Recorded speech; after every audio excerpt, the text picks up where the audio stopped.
kami mahasiswa dari UIN Syahid Ali Rahmatullah, Fakultas Ekonomi dan Bisnis Islam, Prodi Manajemen Zakat Wakaf.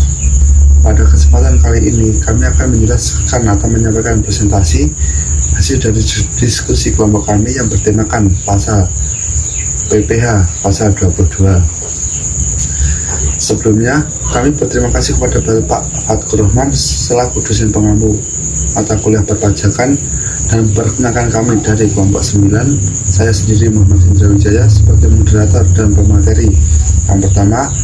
Selanjutnya pemateri kedua Fitri Hazatul Husna, dan pemateri yang terakhir Amelia Rizky Khairunisa. Yang pertama saya akan menjelaskan tentang PPh pasal 22. Menurut Undang-Undang Pajak Penghasilan atau PPh nomor 36 tahun 2008, pajak penghasilan pasal 22 atau PPh pasal 22 adalah bentuk pemotongan atau pemungutan pajak yang dilakukan satu pihak terhadap wajib pajak dan berkaitan dengan kegiatan perdagangan barang. PPh pasal 22 dikenakan terhadap perdagangan barang yang dianggap menguntungkan, sehingga baik penjual maupun pembeli dapat menerima keuntungan dari perdagangan tersebut. Selanjutnya yaitu materi tentang pemotongan atau pemungutan pajak PPh pasal 22. Pada kelompok bendahara dan badan-badan yang memungut PPh pasal 22 sebesar 1,5% dari pembelian yang pertama. Yang pertama yaitu Bank Devisa dan Direktorat Bea dan Cukai. Yang kedua, bendahara pemerintahan dan kuasa penggunaan anggaran atau KPA. Yang ketiga, bendahara pengeluaran. Yang keempat, kuasa penggunaan anggaran. Yang kelima, BUMN atau badan usaha milik negara.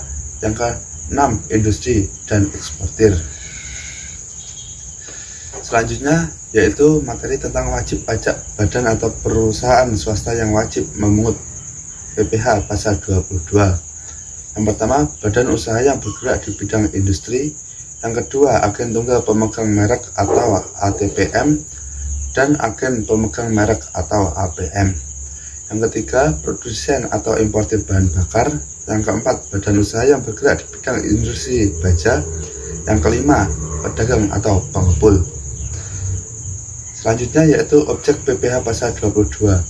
Berdasarkan Undang-Undang Nomor 36 Tahun 2008, objek pajak pasal PPh pasal 22 adalah barang yang dianggap menguntungkan. Maksudnya adalah baik penjual dan pembeli sama-sama menguntungkan dari transaksi perdagangan tersebut.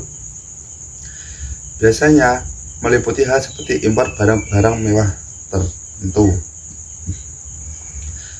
Selanjutnya yaitu kegiatan yang tidak dikenakan PPh pasal 22.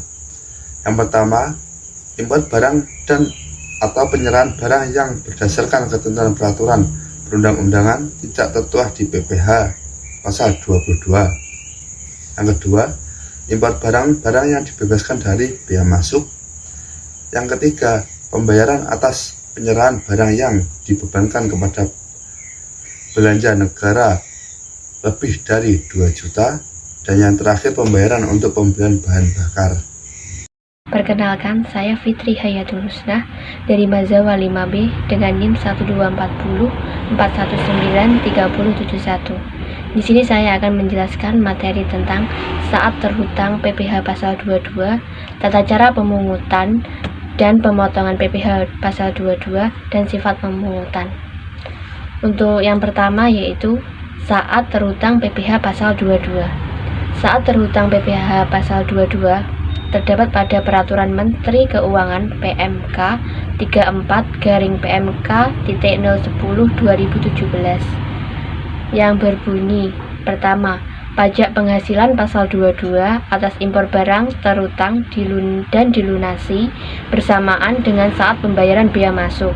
Yang kedua, dalam hal pembayaran bea masuk atas impor barang ditunda atau dibebaskan, maka pajak penghasilan pasal 22 terhutang dan dilunasi pada saat penyelesaian dokumen pemberitahuan impor barang atau PIB.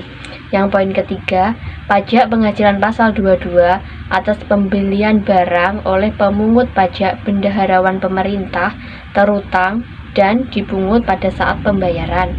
Untuk poin yang keempat, yaitu pajak penghasilan pasal 22 atas penjualan hasil produksi oleh badan usaha yang bergerak dalam bidang usaha industri semen, kertas, baja, otomotif, terutang, dan dipungut pada saat penjualan. Untuk poin yang kelima, pajak penghasilan pasal 22 atas penjualan hasil produksi atau penyerahan barang oleh Pertamina serta badan usaha lainnya yang bergerak dalam bidang bahan bakar minyak, jenis premix, super TT, dan gas, atau penjualan hasil produksinya dipungut pada saat penerbitan surat perintah pengeluaran barang atau delivery order. Yang selanjutnya, tata cara pemungutan dan pemotongan PPh pasal 22. Untuk poin yang pertama, yaitu PPh pasal 22 atas impor barang disetor oleh importir dengan menggunakan formulir serta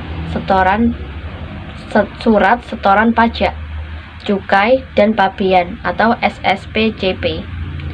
Dalam hal ini, impor barang dipungut oleh DJBC harus disetor oleh Bank Devisa atau Bank Resepsi atau Bendahara Direktorat Jenderal Bea dan Cukai dalam jangka waktu 1 hari setelah pemungutan pajak dan dilaporkan ke KPP secara mingguan paling lambat 7 hari setelah batas waktu penyetoran pajak berakhir. Untuk poin kedua, PPh pasal 22 atas impor barang harus dilunasi bersamaan dengan saat pembayaran bea masuk dan dalam hal bea dalam ditunda atau dibebaskan. Dalam hal ini, impor harus dilunasi saat penyelesaian dokumen pemberitahuan pabean impor dilaporkan ke KKP paling lambat 20 setelah masa pajak berakhir. Untuk poin yang ketiga, PPh pasal 22 atas pembelian barang disetorkan oleh pemungut atas nama dan MPWP wajib pajak rekaan ke bank persepsi atau kantor pos pada hari yang sama dalam pelaksanaan pembayaran tersebut. Pemungutan menerbitkan bukti pungutan rangkap 3, yaitu lembar pertama untuk pembeli, lembar kedua untuk laporan bulanan ke kantor pelayanan pajak, poin ketiga untuk arsip pemungut pajak yang bersangkutan dan dilaporkan ke KKP paling lambat 14 hari setelah pajak berakhir. Untuk poin yang keempat, PPh pasal 22 atas pembelian barang disetorkan oleh pemungut atas nama dan NPWP wajib pajak penjual ke bank persepsi atau kantor pos paling lambat 10 bulan berikutnya setelah masa pajak berakhir. Dilaporkan ke KPP paling lambat 20 setelah masa pajak berakhir. Untuk poin yang kelima, PPh pasal 22 atas pembelian barang dan hasil penjualan barang sangat mewah disetorkan oleh pemungut atas nama wajib pajak penjual ke bank persepsi atau kantor pos paling lambat 10 bulan takwim berikutnya dengan menggunakan formulir SP dan penyampaian SPT pada masa ke KPP paling lambat 20 hari setelah masa pajak berakhir. Untuk poin yang ketujuh, PPh pasal 22 atas penjualan hasil produksi disetorkan oleh pemungut ke bank persepsi atau kantor pos paling lambat 10 bulan berikutnya setelah masa pajak berakhir. Pemungutan wajib menerbitkan bukti rangkap 3, yang pertama lembar 1 untuk pembeli, lembar kedua lampiran bulanan ke kantor pelayanan pajak, lembar ketiga untuk arsip pemungutan pajak yang bersangkutan. Poin ke-8, pelaporan dilakukan dengan cara menyampaikan SPT masa ke KPP setempat paling lambat 20 hari setelah masa pajak berakhir. Untuk poin ke-9, dalam hal jatuh tempo, penyetoran atas batas akhir pelaporan PPh pasal 22 bertepatan dengan hari libur, termasuk hari Sabtu atau hari libur nasional, penyetoran atau pelaporan dapat dilakukan pada hari kerja berikutnya. Yang bab ketiga atau poin C yaitu sifat pemungutan. Pemungutan PPh pasal 22 dapat bersifat final maupun tidak final. Jenis PPh pasal 2 yang pungutannya bersifat final. Poin pertama adalah PPh pasal 22 atas penyerahan hasil produksi industri rokok di dalam negeri. Yang poin kedua, PPh pasal 22 atas penyerahan hasil produksi industri baja. Yang ketiga, PPh pasal 22 atas penyerahan hasil produksi Pertamina atau badan usaha lain yang sejenis kepada penyalur atau agen. Yang selanjutnya PPh pasal 22 yang pemungutannya bersifat tidak final. PPh pasal 22 atas penyerahan hasil produksi Pertamina atau badan usaha lain yang sejenis kepada pembeli lain atau pabrikan. Yang poin kedua, pasal 22 atas penyerahan hasil produksi industri semen. Yang ketiga, PPh pasal 22 atas penyerahan hasil produksi industri kertas. Yang keempat, PPh pasal 22 atas penyerahan hasil produksi industri otomotif. Yang kelima, PPh pasal 22 atas pembelian barang yang dibayar dengan dana dari APBD atau APBN. Yang poin keenam, PPh pasal 22 atas pemberian barang yang digunakan oleh badan usaha tertentu sebagaimana yang telah disebutkan dalam pembahasan atas pemungutan pajak. Poin ketujuh, PPh pasal 22 atas impor barang. Yang ke-8, PPh pasal 22 atas pembelian barang-barang atau ekspor hasil industri oleh eksportir, industri perkebunan, kehutanan, pertanian, dan perikanan. Saya Meli Rizky Kolunisa dari kelas Mazawa 5B, NIM 12404193075. Yang pertama akan membahas tentang tarif PPh pasal 22. Yang pertama, atas impor yang menggunakan angka pengenal importir atau API sama dengan 2,5% dikali nilai impor.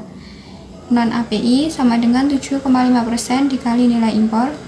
Dan yang tidak dikuasai sama dengan 7,5% dikali harga jual lelang. Yang kedua, atas pembelian barang yang dilakukan oleh DJPB, bendahara pemerintah, BUMN atau BUMD sama dengan 1,5% dikali harga pembelian, tidak termasuk PPN dan tidak final. Yang ketiga, atas penjualan hasil produksi ditetapkan berdasarkan keputusan Direktur Jenderal Pajak, yaitu kertas sama dengan 0,1% dikali DPP PPN, tidak final. Semen sama dengan 0,25% dikali DPP PPN, tidak final. Baja 0,3% dikali DPP PPN, tidak final. Dan otomotif sama dengan 0,45% dikali DPP PPN, juga tidak final. Yang keempat, atas penjualan hasil produksi atau penyerahan barang oleh produsen atau importir bahan bakar minyak, gas, dan pelumas adalah sebagai berikut. Pungutan PPh pasal 22 kepada penyalur atau agen bersifat final, selain penyaluran atau agen bersifat tidak final. Yang kelima, atas pembelian bahan-bahan untuk keperluan industri atau ekspor dari pedagang pengumpul ditetapkan 0,25% dikali harga pembelian, tidak termasuk PPN. Yang keenam, atas impor kedelai, gandum, tepung terigu oleh importir yang menggunakan API sama dengan 0,5% dikali nilai impor. Yang ketujuh, atas penjualan pesawat udara pribadi dengan harga jual lebih dari 20 miliar rupiah, kapal pesiar dan sejenisnya dengan harga jual lebih dari 10 miliar rupiah, rumah beserta tanahnya dengan harga jual atau harga pengalihannya lebih dari 10 miliar rupiah, dan luas bangunan lebih dari 500 meter persegi, apartemen, kondominium, dan sejenisnya dengan harga jual atau pengalihannya lebih dari 10 miliar rupiah, dan atau luas bangunan lebih dari 400 meter persegi. Kendaraan bermotor roda 4 pengangkutan orang kurang dari 10 orang berupa sedan, jeep, SUV, MPV, minibus, dan sejenisnya dengan harga jual lebih dari 5 miliar rupiah dan dengan kapasitas silinder lebih dari 3000 cc sebesar 5% dari harga jual tidak termasuk PPN dan PPNBM. Yang terakhir, untuk yang tidak memiliki NPWP dipotong 100% lebih tinggi dari tarif PPh pasal 22. Selanjutnya adalah contoh penghitungan. Di sini saya mengambil contoh penghitungan PPh pasal 22 atas pembelian barang oleh instansi pemerintah. Contoh kasusnya, PT DTC berkedudukan di Jakarta, menjadi pemasok alat-alat tulis kantor bagi Dinas Pendidikan Kota Tangerang Selatan. Pada tanggal 1 Oktober 2015, PT DTC melakukan penyerahan barang kena pajak dengan nilai kontrak sebesar 11 juta rupiah. Nilai sudah termasuk PPN. Maka berapakah PPh pasal 22 yang dipungut oleh Dinas Pendidikan Kota Tangerang Selatan? Jawabannya, yang pertama, diketahui nilai kontrak termasuk PPN senilai 11 juta rupiah. Kemudian DPP 100 dibagi 110 dikali 11 juta rupiah sama dengan 10 juta rupiah. Selanjutnya PPN dipungut 10% dari DPP senilai 1 juta rupiah. Kemudian PPh pasal 22 yang dipungut 1,5% dikali 10 juta rupiah sama dengan Rp150.000. Jadi, besarnya PPh pasal 22 yang dipungut oleh Dinas Pendidikan Kota Tangerang Selatan sebesar Rp150.000. Kemudian adalah surat pemberitahuan masa pajak penghasilan pasal 22. Yang bagian pertama, yaitu identitas pemungut pajak atau wajib pajak. Terdapat NPWP, nama, dan alamat. Untuk bagian B, terdapat objek pajak terdiri dari yang pertama, badan usaha industri atau eksportir. Yang kedua, penjualan barang yang tergolong sangat mewah. Yang ketiga, pembelian barang oleh bendaharawan atau badan tertentu yang ditunjuk. Yang keempat, nilai impor bank devisa atau Ditjen Bea dan Cukai. Ada API dan non-API. Yang kelima, hasil lelang dari Ditjen Bea dan Cukai. Yang keenam, penjualan migas oleh Pertamina atau badan usaha selain Pertamina. Ada SPBU atau agen atau penyalur final dan pihak lain atau tidak final. Selanjutnya ada bagian C yaitu lampiran dan bagian D pernyataan dan tanda tangan.